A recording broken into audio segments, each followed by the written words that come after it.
Hyvät naiset ja herrat, tytöt ja pojat, Jone Nikula. Illan pääesiintyjän vuoro. Negative täällä pistää paikkoja paskaksi. Mitä helvettiä? Täällä on aika siistiä. Onko jätkät laittanut hotelleita remonttiin viime aikoina?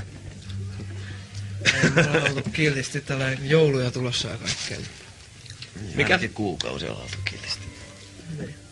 Mikä fiilis pääesiintyjänä Rock Finlandiassa, lämpärinä Apiksesta kotiteollisuuteen, koko Suomen rockskene, paitsi se yksi vampyyribändi.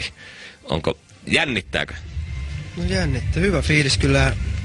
Sehän on just niinku sen olisi pitänyt olla jo monta vuotta. Mutta hyvä fiilis, ei mitään. Maanantaina Saksaa. Maanantaina Saksaa ja sit ollaan joulupöytään kyllä 2.3. päivä kotia. Ja...